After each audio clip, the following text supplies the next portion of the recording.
Hello friends, welcome to southern food five channel. இன்றைக்கி என்னென்ன ஸ்பெஷல்னு பார்க்கலாம் வாங்க. இன்றைக்கி பால் கறி. இது மதுரையில் ரொம்ப ஸ்பெஷலான டிஷ். ஆக்சுவலாக இந்த ரெசிபியை நான் வீடியோ எடுக்கலாம்னு நினச்சேங்க. ஆனால் அம்மா அதுக்குள்ளே குக் பண்ணிட்டாங்க. பரவாயில்ல, பொங்கல் கழிச்சிட்டு நான் ஒரு நாள் பண்ணுறேன். எல்லார் கல்யாண வீட்லேயும் இந்த பால் கறி டிஷ் இருக்கும். பட்டை கிராம்பு எல்லாம் போட்டு பண்ணுவாங்க. ரொம்பவே ருசியாக இருக்கும். என்னோடய தம்பிக்கு ரொம்ப பிடிக்கும். அதனால் என்னமோ இன்றைக்கி பண்ணிட்டாங்க.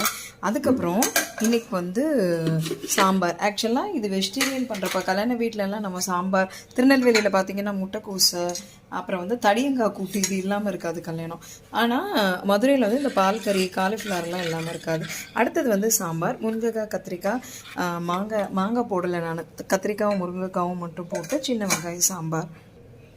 அப்புறமா வெண்டைக்காய், அதுக்கப்புறம் மோர், அப்புறம் ரசம். அது தவிர சுட சுட சாதங்க. இதுதான் இன்னைக்கு ஸ்பெஷல்.